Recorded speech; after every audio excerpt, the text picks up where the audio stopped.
The big story that we are tracking on India Ascents, the parallel plots that are running in the Canadian and American investigations with regard to some very wild allegations as far as India's involvement in any assassination plots.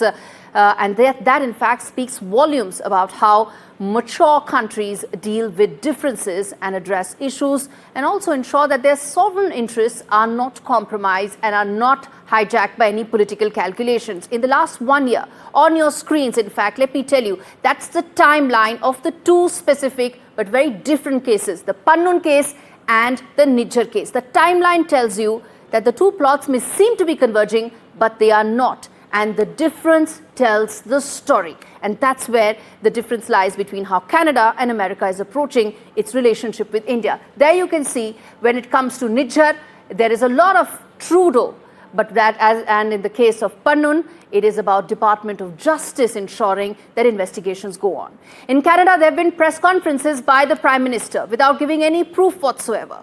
Quick to score political points for an election that is still 1 year away. Diplomatic measures, extreme in fact, have been taken, all without providing any proof whatsoever. In fact, listen in to what the External Affairs Ministry had to say as far as the plot regarding Nijjar is concerned. There is a pattern. The pattern is motivated by political considerations on the part of the Canadian Trudeau government. There is also, as we have said, is a clear pattern to smear India for reasons best known to them.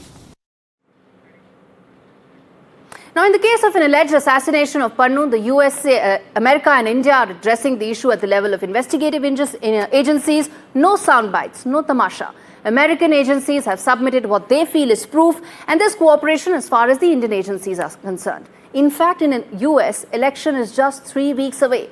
But that hasn't cast a shadow over the case or the relationship. Neither Kamala Harris nor Donald Trump have made this an issue even, because governments come and go, sovereign relationships survive regime changes, and that's how they grow, prosper, and become mutually beneficial.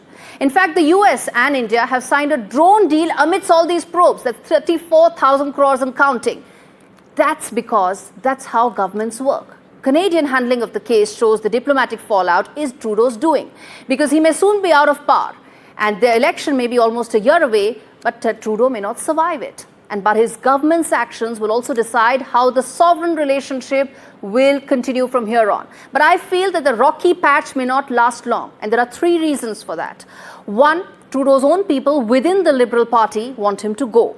Most Sikhs in Canada don't care about the Khalistan issue. And thirdly, without Indian students and businesses, the Canadian economy will witness a major hit. In fact, under Trudeau, the Canadian economy has underperformed since 2015. There's been a net outflow of funds from Canada to the US, reversing a 15-year trend of Canadian businesses receiving large American investments. That number was $460 billion in 2022. It was $500 billion last year, expected to be similar this year as well.